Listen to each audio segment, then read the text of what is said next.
तो बच्चों अभी तक जो हमने कंटिन्यूअस एक्सरे के बारे में पढ़ा उससे हमें ये समझ में आया कि जो कंटिन्यूअस एक्सरे है वो किस पर डिपेंड करता है। वो सिर्फ आपके जो एक्सेलरेटिंग पोटेंशियल है उस पर डिपेंड करता है।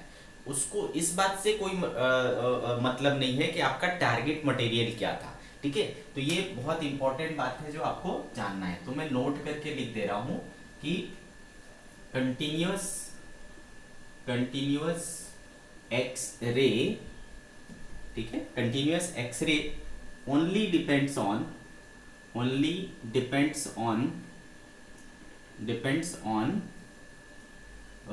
Accelerating potential.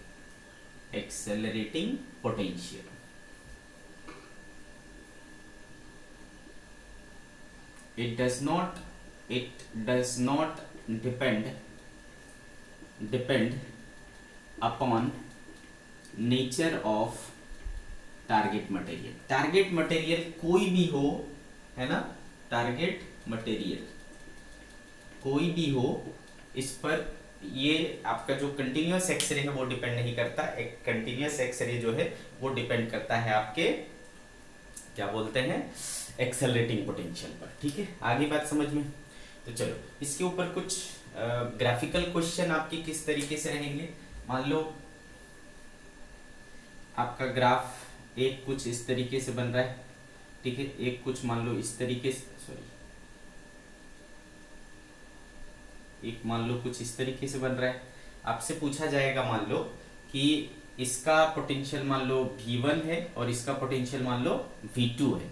ठीक है बेटे, तो बताओ कि V1 बड़ा है V2 से या V2 बड़ा है V1 से। तो कैसे पता करोगे? तो बेटा आपको पता है कि जो लेमडा होता है वो inversely proportional to accelerating potential होता है। तो जिसका लेमडा कम है उसका V क्या होगा? बड़ा। देखो तो लेमडा किसका कम है बेटा?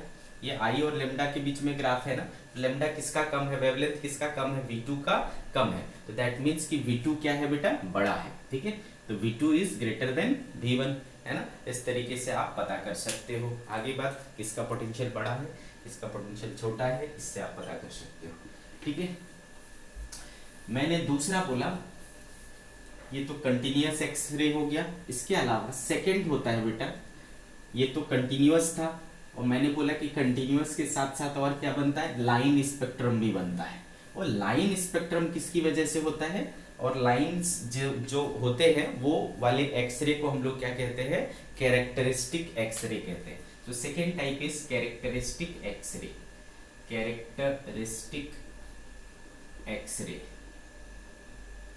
ठीक है, कैरेक्टरिस्टिक एक्सरे।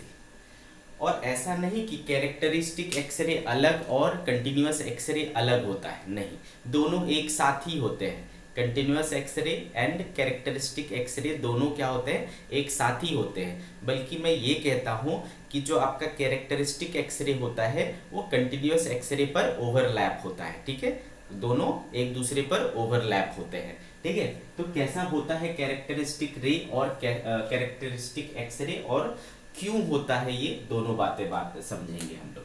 तो जब आप कंटिन्यूअस एक्सरे और कैरेक्टरिस्टिक एक्सरे दोनों को एक साथ बनाते हैं तो क्या बनता है ये देखो। क्योंकि कंटिन्यूअस एक्सरे आपका ऐसा बनता है, इसमें कैरेक्टरिस्टिक एक्सरे जो बनते हैं वो उसमें आपको पिक्स दिखाई देंगे। ठीक है,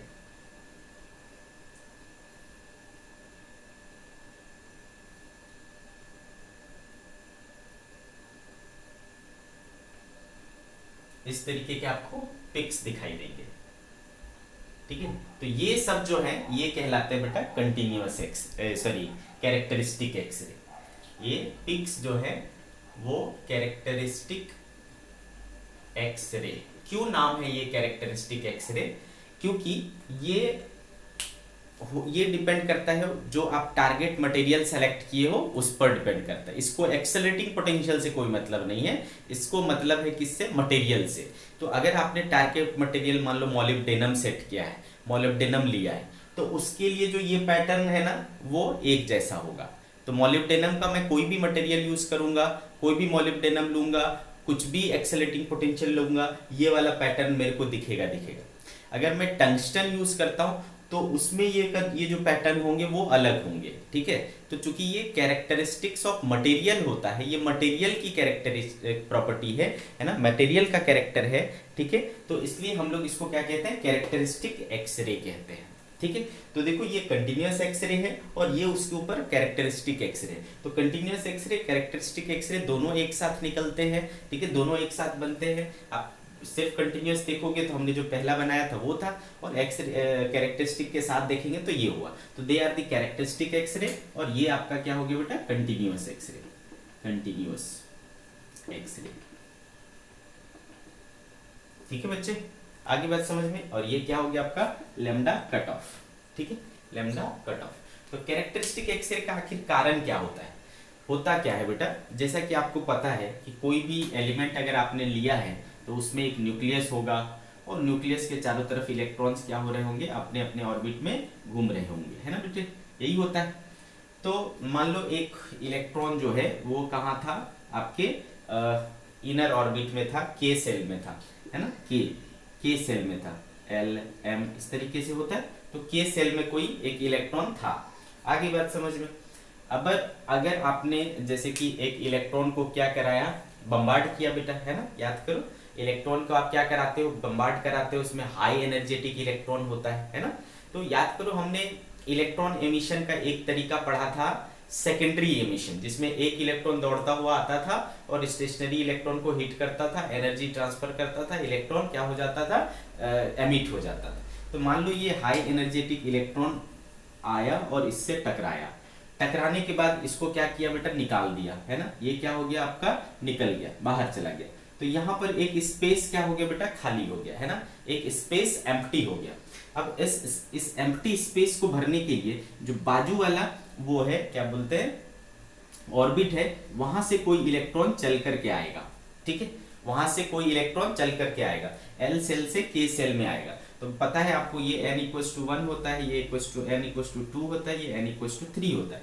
और ये भी पता है कि ये हायर एनर्जी स्टेट है, ये लोअर एनर्जी स्टेट है। तो क्या हो रहा है, देखो इलेक्ट्रॉन का ट्रांजिशन हो रहा है from higher energy state to lower energy state, याद है, ठीक है, हम लोगों ने पढ़ा था, क्या पढ़ा था बेटा, हाइड्रोजन स्पेक्ट्रम, है ना। तो ये जंप मार करके आता था हायर एनर्जी स्टेट से, जब लोअर एनर्जी स्टेट में कोई इलेक्ट्रॉन जंप मारता है तो क्या होता है बेटा, रेडिएशन निकलता है ना। तो यहाँ से फिर क्या होगा, रेडिएशन निकलेगा, ठीक है, एक रेडिएशन निकला, कौन सा, ये वाला जो रेडिएशन निकलता है उसकी जो वेवलेंथ होती है वो भी किस में लाई करती है बेटा, एक्सरे के रीजन में लाई करती है। तो यहां से एक्सरे निकलेगा, ठीक है बेटा, यहां से क्या होगा, एक्सरे निकलेगा। अब जब ये इलेक्ट्रॉन यहां से यहां चला जाएगा बेटा, तो यहां भी एक स्पेस एम्प्टी हो जाएगा। इस स्पेस को भरने के लिए फिर यहां से एक इलेक्ट्रॉन चल करके यहां आएगा, तो फिर एक्सरे निकलेगा। तो ये चलता रहता है, ठीक है। तो ऐसे करके आपको अलग अलग पर्टिकुलर वेवलेंथ के कई सारे रेडिएशंस आपको देखने को मिलेंगे, ठीक है, कई सारे रेडिएशंस आपको देखने को मिलेंगे। क्लियर है। तो इसका कारण क्या है आपको समझ में आया, इसका कारण क्या है समझ में आया, ठीक है। तो ट्रांजिशन ऑफ इलेक्ट्रॉन्स है इसका कारण, है ना बेटे, क्या है, ट्रांजिशन ऑफ इलेक्ट्रॉन्स है। आगे बात समझ में। अब देखो, तो जैसा कि आप देख पा रहे हो,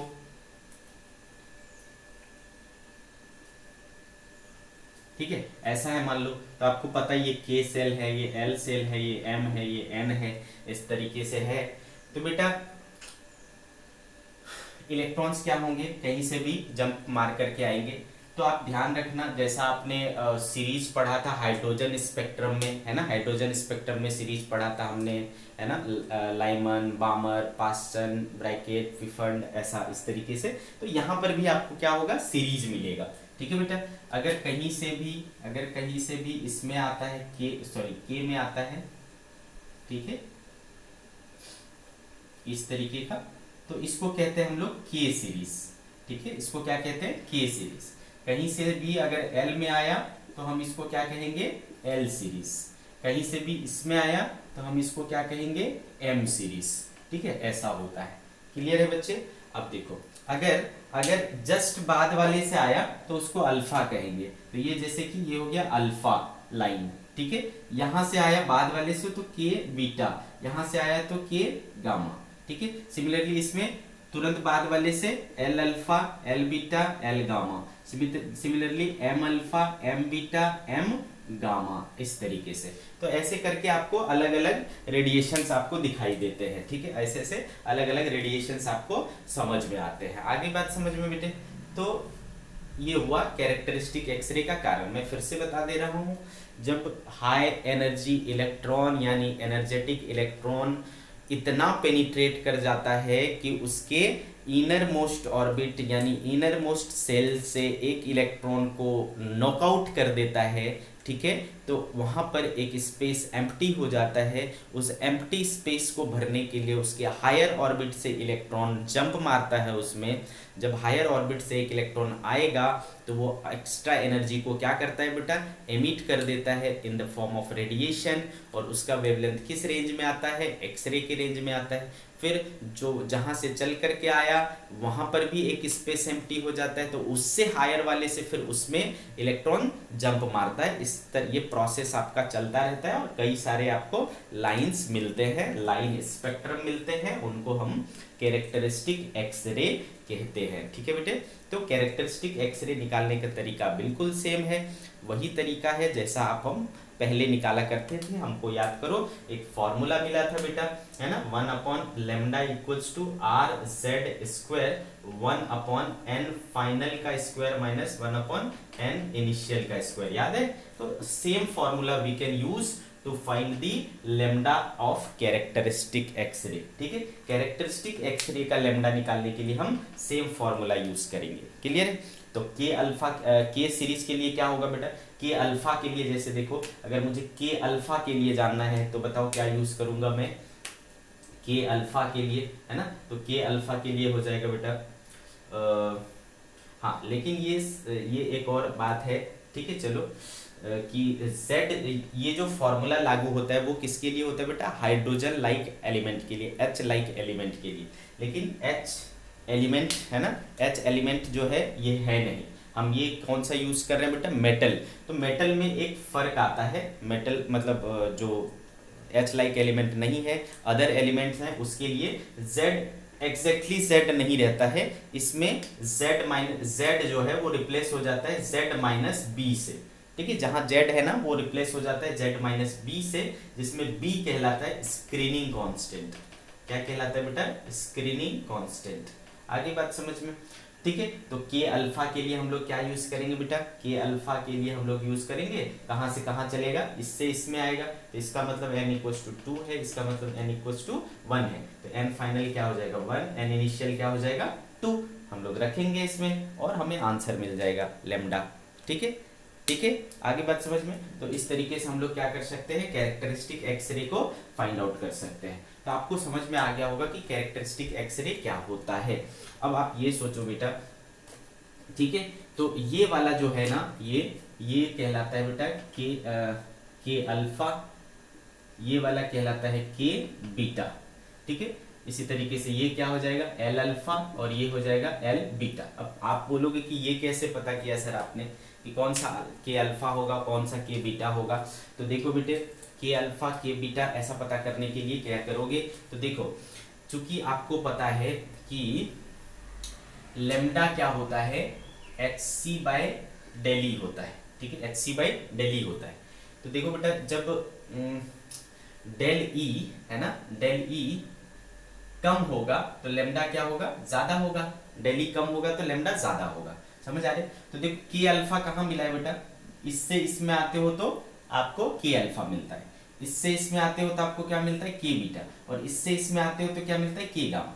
तो देखो बेटा, एनर्जी गैप इसमें कम है ना, इसमें एनर्जी गैप इतना ही है, छोटा एनर्जी गैप, छोटा एनर्जी गैप होगा तो लेमडा क्या होगा, ज्यादा, ठीक है। तो दिख रहा है लेमडा ये 0 है, इधर लेमडा, बड़ा लेमडा किसका है, इसका है, ठीक है। आगे बात समझ में, फिर देखो बीटा वाले का क्या है, एनर्जी गैप बड़ा है, इसका एनर्जी गैप बड़ा है तो इसका वेवलेंथ क्या होगा बेटा, छोटा होगा, तो इसका वेवलेंथ छोटा है, पहले आ रहा है, ठीक है। तो दिस इज के अल्फा है ना, दिस इज के अल्फा, दिस इज के बीटा।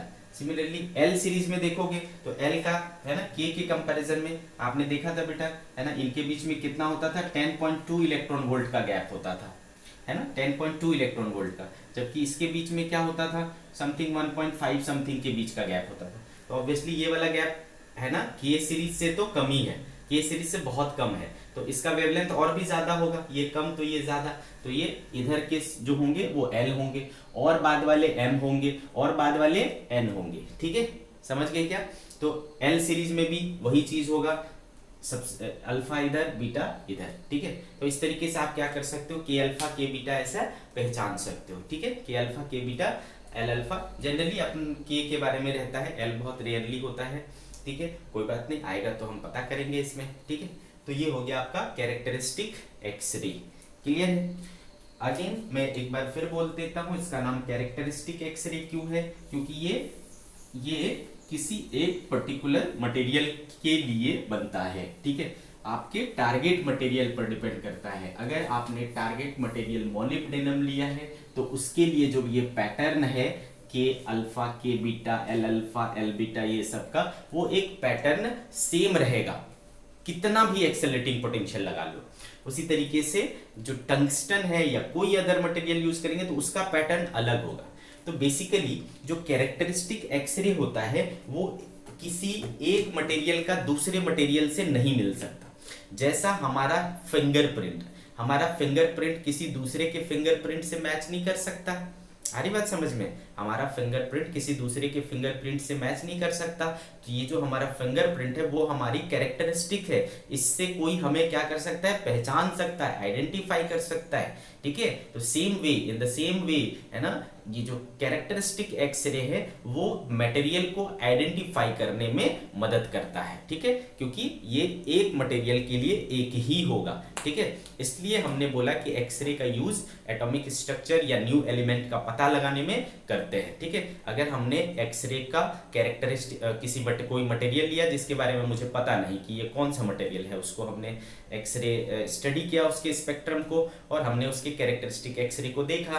अगर उसके कैरेक्टरिस्टिक एक्सरे किसी के कैरेक्टरिस्टिक एक्सरे से मिल रहा है, दैट मीन्स कि वो क्या है, वही मटेरियल है। और अगर वो किसी से नहीं मिल रहा है, जो अभी तक हमारे पास जितने मटेरियल हैं उनमें से किसी के कैरेक्टरिस्टिक एक्सरे से अगर ये नहीं मैच कर रहा है, दैट मीन्स कि हमने एक नया एलिमेंट डिस्कवर कर लिया। ठीक है, तो न्यू एलिमेंट के डिस्कवरी या उसके आइडेंटिफिकेशन में कैरेक्टरिस्टिक एक्सरे का यूज होता है।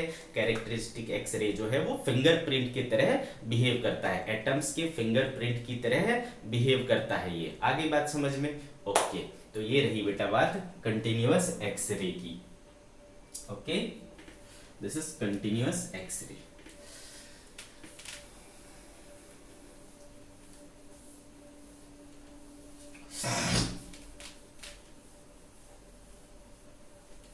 नाउ एक लॉ है बेटा, मोस्ले लॉ। ओके, चलो समझते हैं कि ये मोस्ले लॉ क्या होता है। तो मोस्ले नाम के साइंटिस्ट थे जिन्होंने, याद है, पीरियोडिक टेबल बनाया था, है पीरियोडिक टेबल बनाया था, वही वाले मोस्ले। ठीक है, तो ये मोस्ले ने क्या किया कि अलग अलग एलिमेंट के, है ना, बहुत सारे एलिमेंट के कैरेक्टरिस्टिक एक्सरे को स्टडी किया। ठीक है, बहुत सारे एलिमेंट के कैरेक्टरिस्टिक एक्सरे को स्टडी किया, और उनका जो फ्रीक्वेंसी होता था, हर एक के फ्रीक्वेंसी का, कैरेक्टरिस्टिक एक्सरे के फ्रीक्वेंसी का, उसका root new.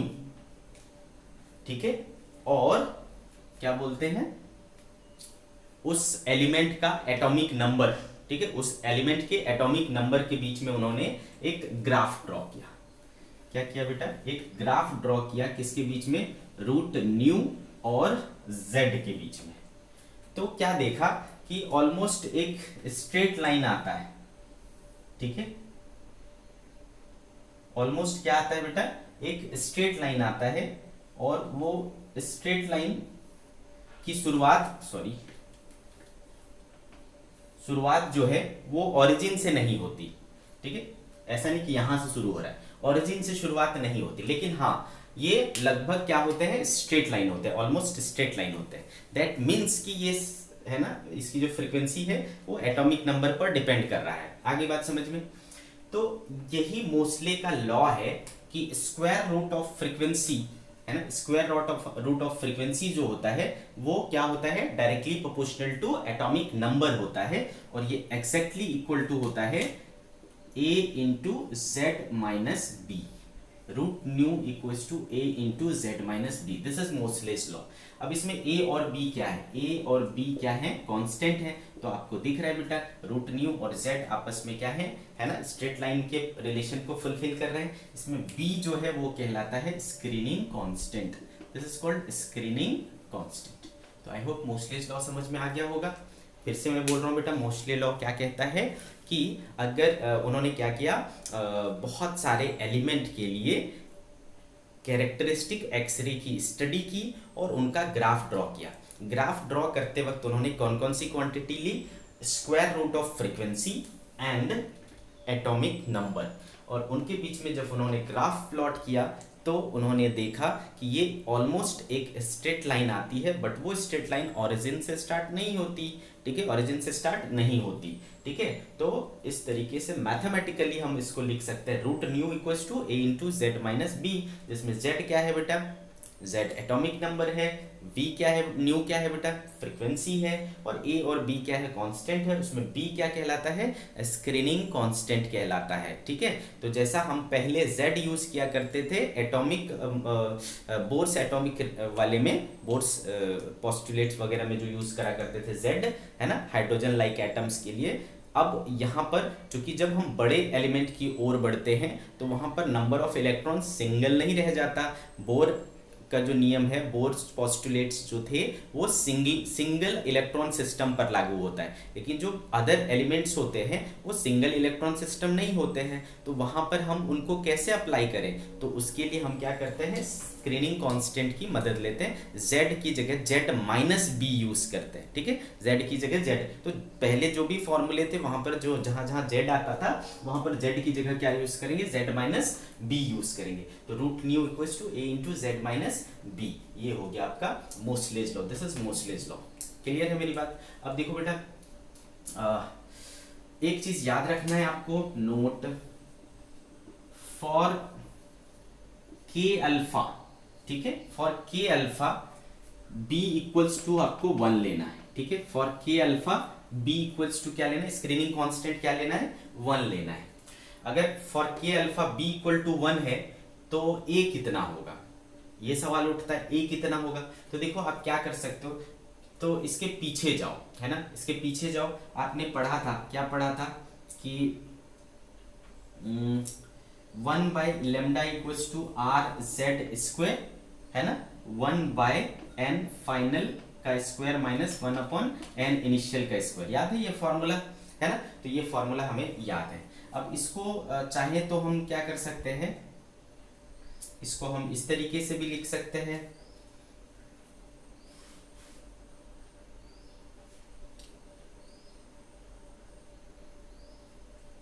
c by new, ठीक है, c by sorry nu by c, ऐसे लिख सकता हूं ना, c nu equals to sorry nu lambda equals to C, तो लेमडा इक्वल्स टू क्या लिख सकते हो बेटा, c बाय न्यू, ठीक है।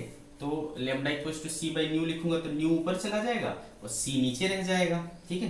तो ये R Z square 1 upon N final, K alpha के लिए कहां से कहां आता है बेटा, सेकंड से फर्स्ट में आता है। तो फाइनल क्या हो गया 1 और इनिशियल क्या हो गया 2, तो 1/4 ऐसा हो जाएगा। और z के बदले यहां पर मैंने क्या बोला, अब क्या यूज करोगे, z माइनस बी, तो z माइनस बी का स्क्वायर, है ना, z माइनस बी का स्क्वायर, है ना, ऐसा हो जाएगा। तो देखो क्या हुआ,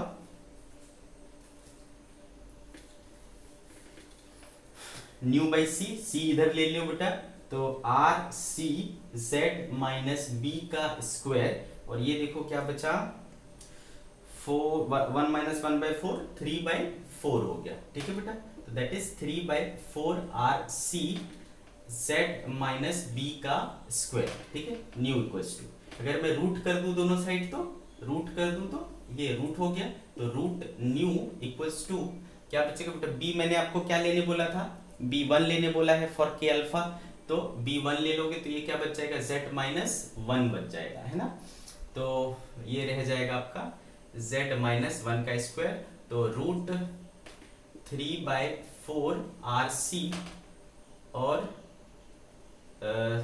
स्क्वायर में से बाहर आ जाएगा ये z माइनस 1, अब इसको इससे कंपेयर करो, इस वाले से, तो root nu equals to A Z minus B. तो ये देखो b हो गया, तो ये वाला क्या हो गया बेटा a, तो यहाँ पर a कितना मिलेगा, स्क्वायर रूट 3/4 आर सी। ठीक है बेटा, तो फॉर के अल्फा a कितना होगा, रूट अंडर 3/4 आर सी, और b कितना होगा 1 फॉर के अल्फा, है ना, b इक्वल्स टू 1, और a अगर नहीं, तो ऐसा कभी भी आपको b दे दिया रहे तो आप a निकाल सकते हो, है ना बेटा, इसको यूज करके आप a निकाल सकते हो। अच्छे से समझा? तो ये रही बात मोसलेज लॉ की। अब हम लोग बात करेंगे last topic of the chapter, Bragg's law. ठीक है, last topic of the chapter Bragg's law.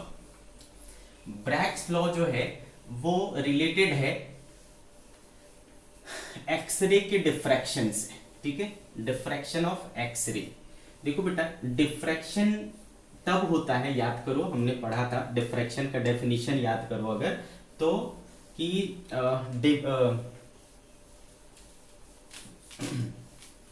ये हमने पढ़ा था कि अगर क्या बोलूं, कोई ऐसा ऑब्स्टिकल आता है या कोई ऐसा ओपनिंग आता है, कोई ऐसा स्लिट आता है जिसका वेवलेंथ लाइट के वेवलेंथ के कंपैरिजन में है। ठीक है, लाइट के वेवलेंथ के कंपैरिजन, तो विजिबल लाइट का जनरली क्या होता है बेटा, माइक्रोमीटर का रेंज होता है। ठीक है, तो माइक्रोमीटर के रेंज का अगर कोई ऑब्स्टिकल है तो वहां क्या होता है, डिफ्रैक्शन होता है। समझ में आया? तो उसी प्रकार से अगर मुझे इसका, किसका, एक्सरे का डिफ्रैक्शन करना है, तो उसका जो साइज है, ऑब्स्टिकल की साइज, वो किसके रेंज का होना चाहिए, है ना, इसके वेवलेंथ यानी एक्सरे के वेवलेंथ के रेंज का होना चाहिए। अब देखो एक्सरे का वेवलेंथ क्या है, बहुत कम होता है, एंगस्ट्रॉम के रेंज का होता है। एंगस्ट्रॉम का रेंज एटम का रेंज होता है। ठीक है, एटम के रेंज का होता है। आगे बात समझ में? तो एक्सरे के रेंज का ये जो ऑब्स्टिकल है या फिर स्लिट है उसको बनाना संभव नहीं है। आप उतना पतला वो नहीं बना सकते, उतना स्मॉल स्लिट नहीं बना सकते। तो जनरली आप बाहर इसको जो मतलब स्लिट के द्वारा, है ना, सिंगल स्लिट डिफ्रैक्शन जो किया करते थे, उस प्रकार से आप इसको डिफ्रैक्शन नहीं करा सकते एक्सरे को। तो फिर क्या करें, तो एक्सरे के डिफ्रैक्शन के लिए हम लोग क्या करते हैं, ऐसे मटेरियल का यूज करते हैं जिसका इंटर एटॉमिक डिस्टेंस एंगस्ट्रॉम के रेंज का होता है। ठीक है, ऐसे मटेरियल का यूज करते हैं जिसका रेंज जो है इंटर एटॉमिक डिस्टेंस का होता है। ठीक है, तो आप स्लिट के द्वारा इसका डिफ्रैक्शन नहीं कर सकते, कुछ मटेरियल होते हैं जिसके द्वारा इसका ये हो सकता है। ठीक है, एक्सरे का।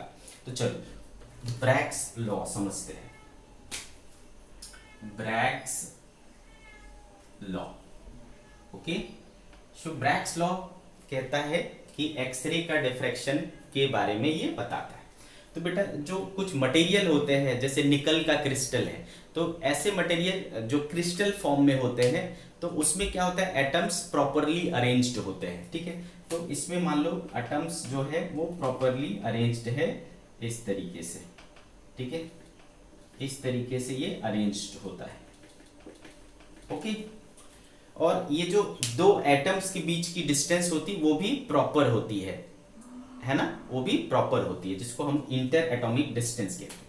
तो मान लो इस पर एक्सरे कुछ इस तरीके से पड़ा, ठीक है, इस तरीके से पड़ा और ऐसे करके ये रिफ्लेक्ट हुआ। अब इसके बीच में क्या होता है ना, इसके बीच में क्या हो सकता है, जो स्ट्रांगली आपको दिखेगा, स्ट्रॉन्ग एक्सरे दिखेगा उधर, तो उसके लिए क्या होना चाहिए, उनके बीच में इंटरफेरेंस होना पड़ेगा। ठीक है, इंटरफेरेंस होने के लिए क्या जरूरी शर्त है, तो बेटा आप क्या करो, मान लो ये एंगल थीटा है, ये एंगल भी क्या है, थीटा होगा।